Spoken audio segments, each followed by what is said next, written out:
یہ شارق احمد بٹ صاحب ہیں، شکل سے کچھ جانے پہچانے ہیں تو کشمیر کے ہی، لیکن تقریباً آج کل سعودیہ میں کہیں ہیں۔ ان کا سوال ہے کہ ایک آدمی نشہ کرتا ہے جس کی وجہ سے اسے بہت زیادہ غصہ آتا ہے، تو کیا اس کی طلاق واقع ہوتی ہے یا نہیں؟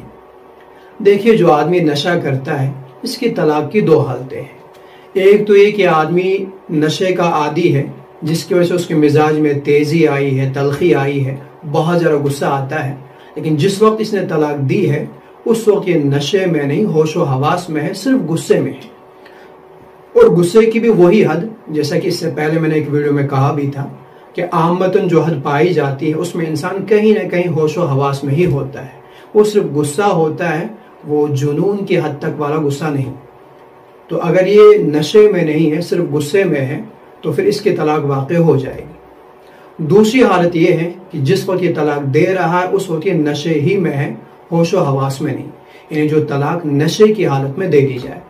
تو اگر آدمی نشے کی حالت میں ہی طلاق دے دے تو اس کے سلسلے میں فقہاء کرام کی دو رائے ملتی ہے۔ ایک رائے یہ کہ اس کی طلاق واقع نہیں ہو جائے گی، اور دوسری رائے جو اکثر فقہاء احناف کی ہے کہ اس کی طلاق واقع ہو جانی چاہیے، واقع کر دی جائے زجر و توبیخ کے طور، سزا کے طور۔ میں ادنا سا طالب علم ہوں، بہت چھوٹا ہوں، میں اپنے لیول کی بات کر رہا ہوں کہ یہ جو فقہاء احناف کی رائے ہے کہ اس کی طلاق واقع ہو جانی چاہیے زجر و توبیخ کے طور، سزا کے طور، تو مجھے یہ رائے بہت صحیح اور بہت مضبوط معلوم ہوتی ہے دلیل اور وجوہات کی بنیاد پر۔ وہ لوگ جو یہ مانتے ہیں کہ طلاق واقع نہیں ہونی چاہیے، ان کی طرف سے ایک منطق یہ پیش کی جاتی ہے کہ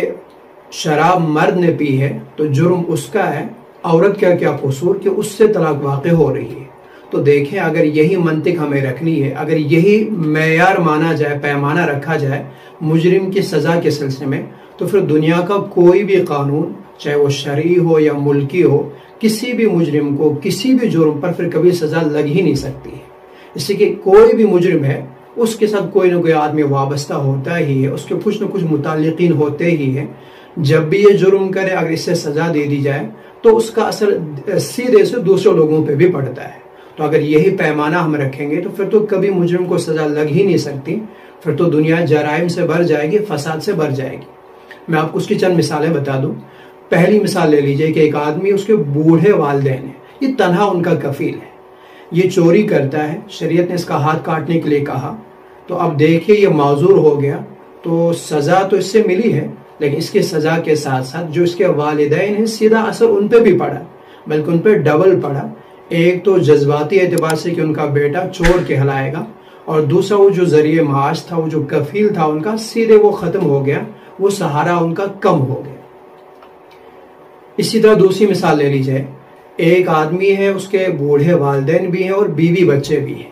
یہ کسی کا ناحق قتل کر دیتا ہے اور شریعت نے قصاصاً اس کو قتل کرنے کے لیے کہا، تو جہاں یہ مارا جائے گا تو سیدھی سی بات ہے جو اس کے والدین تھے، جو اس کے بیوی بچے تھے، ان پہ بھی تو اثر پڑا۔ کیا انہیں یہ سزا نہ لگی ہے تو کیا اس قاتل کو چھوڑ دیا جائے؟ اسی طرح تیسری مثال لے لیجئے، ایک آدمی، اس کے والدین بھی ہیں، بیوی بچے بھی ہیں، اور اتفاق سے اس کی بہنیں، اس کے بھائی بھی اس کی کفالت میں ہیں، یہ کسی کا ایکسیڈنٹ کر دیں تو ملکی قانون نے اسے جیل میں ڈالنے کے لیے کہہ دیا، تو کیا پورا گھرانہ اٹھ کر کے آ جائے کہ جرم اس کا ہے، ہمارا کیا جرم، ہمارا کیا قصور، اب اس سے جیل میں ڈالیں گے تو تکلیف تو ہمیں بھی لگے گی، سزا تو ہمیں بھی لگے گی۔ تو اگر یہی پیمانہ، یہی معیار رکھا جائے مجرم کے سزا کے سلسلے میں، پھر کبھی کسی مجرم کو سزا لگے گی ہی نہیں۔ اس لیے وہ جو فقہاء نے کہا ہے کہ زجر و توبیخ کے طور پر اس کے طلاق واقع ہو جانی چاہیے، یہی رائے بہت مضبوط اور بہت صحیح معلوم ہوتی ہے آج کے دور میں۔ سوشل میڈیا پہ چونکہ سیانے لوگ ہیں، بہت سے لوگ کہیں گے شریعت نے تو اس کی حد بندی کر دی ہے، اس کے لیے حد متعین کر دی ہے، تو یہ دوسری سزا کیوں؟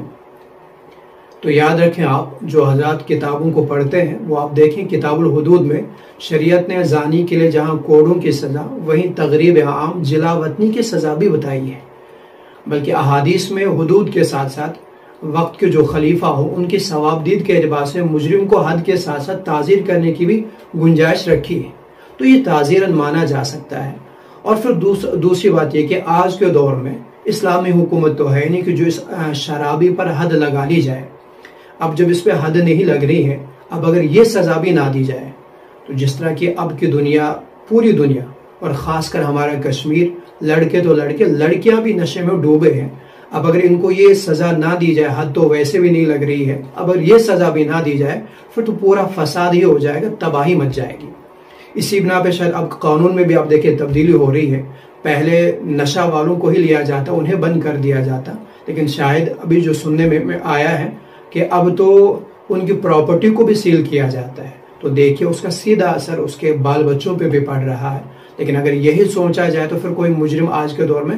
وہ پھنسے گا ہی نہیں۔ ہر مجرم اپنے بچنے کی کوئی نہ کوئی شکل نکال لیتا ہے، تو پھر دنیا فساد سے، شرابیوں سے، اسی طرح جرائم سے بھر جائے گی۔ اس لیے بہتر یہی رائے معلوم ہوتی ہے کہ اگر نشے کی حالت میں بھی طلاق دے رہا ہو، خاص کر جو آدمی نشے کا عادی بن چکا ہو، اس کی طلاق واقع ہو جانی